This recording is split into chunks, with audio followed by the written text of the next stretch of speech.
We provide you the platform to turn your dreams into reality. Give wings to your aspirations with KR Mangalam University. नमस्कार, news nation digital के हमारे इस खास episode खबरें दुनिया की में आपका स्वागत है। मैं हूं Sumit Kumar Dubey and this video is co-powered by KR Mangalam university.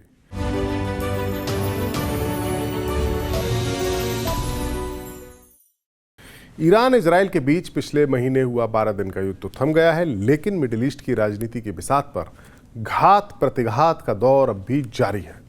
ऐसी तमाम खबरें हैं जो बताती हैं कि इस 12 दिन के युद्ध में ईरान की परमाणु बम बनाने की क्षमता पूरी तरह से खत्म नहीं हुई।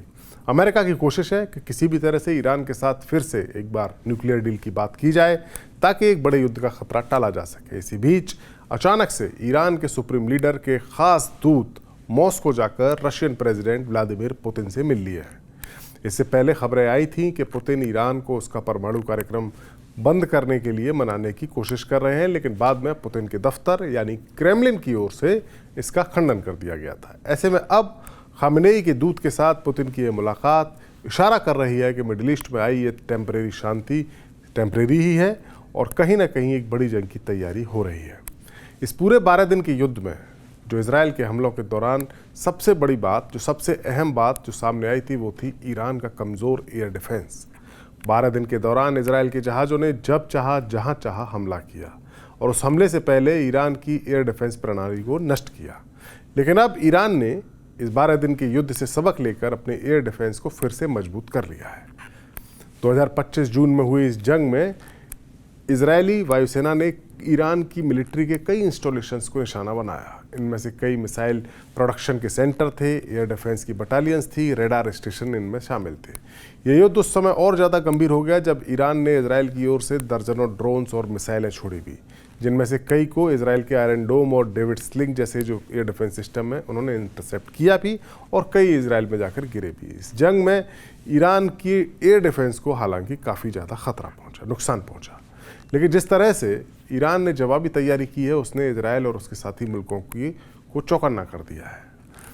एयर डिफेंस सिस्टम को जिनको इजराइल ने पूरी तरह तबाह किया था, ईरान के जो थे, वो अब दोबारा से मजबूत हो रहे हैं। जिन एयर डिफेंस सिस्टम को ईरान के इजराइल ने तबाह करने के बाद ईरान के इजराइल पर अपना कब्जा करके हवाई हमले किए थे, वो एयर डिफेंस सिस्टम अब महीने भर के भीतर ही दोबारा से एक्टिव हो गए हैं। उस सिस्टम को दोबारा से ईरान ने खड़ा कर लिया है।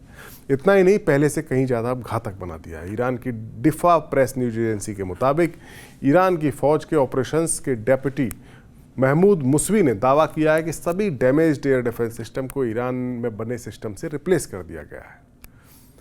हम इस बात से को लेकर इनकार नहीं कर सकते कि कुछ सिस्टम्स को नुकसान हुआ था, लेकिन हमने पहले से ज़्यादा सुरक्षित स्थानों पर रखे प्री अरेंज सिस्टम्स को तुरंत तैनात कर दिया है और इन्हें और भी ताकतवर बना दिया है। ये ईरान की तरफ से बयान आया है।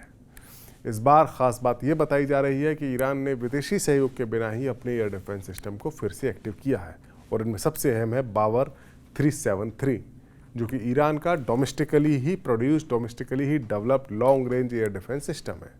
पहले से ज़्यादा एक्टिव इसको किया गया है। साथ ही रूस से हासिल किया गया S-300 सिस्टम भी अलर्ट मोड पर डाल दिया गया है। ईरान की फोर्सेस ने यह भी साफ किया है कि पिछले एक महीने में किसी भी तरह का विदेशी रक्षा उपकरण खरीदा नहीं गया है, यानी ये पूरी प्रक्रिया डोमेस्टिक लेवल पर ही शुरू की गई है, जो कि ईरान की मिलिट्री के मसले में उसकी आत्मनिर्भरता को दर्शाती है। दरअसल ईरान को पता है कि इजराइल और उसके साथी देश जानते हैं कि ईरान के पास परमाणु बम बनाने की काबिलियत अब भी मौजूद है।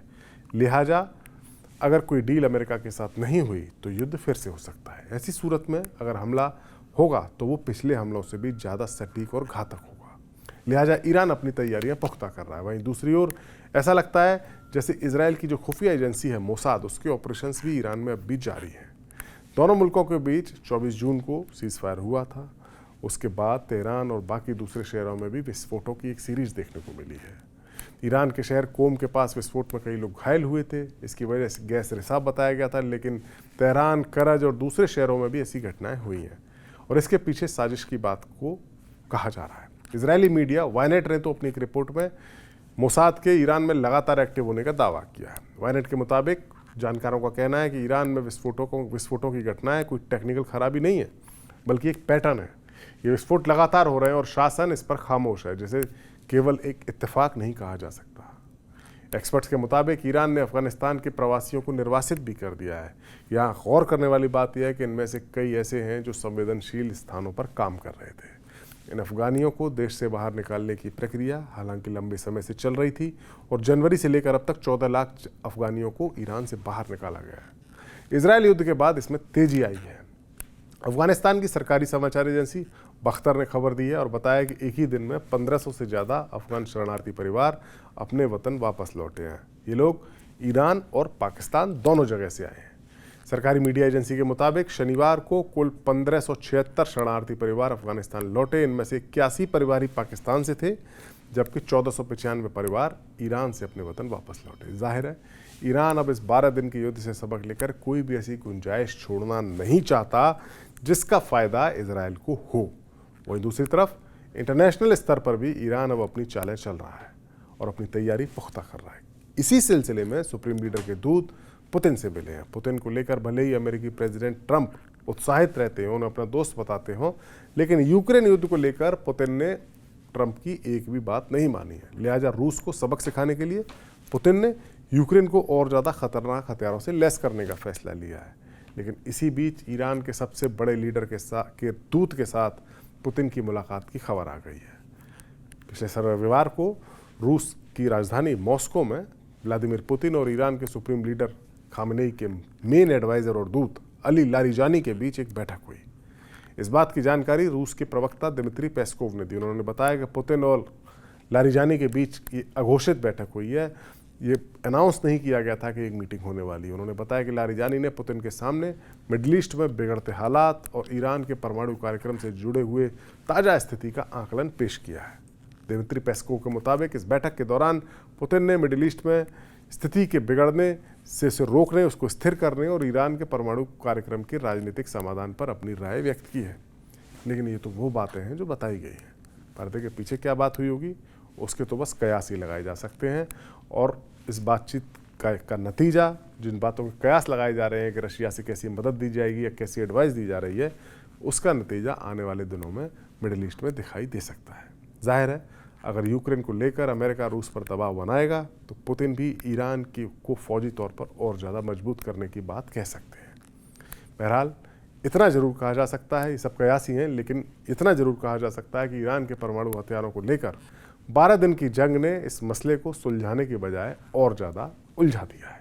हमारा वीडियो आपको कैसा लगा कमेंट सेक्शन में जाइए और अपनी राय हमें ज़रूर दीजिए। नमस्कार।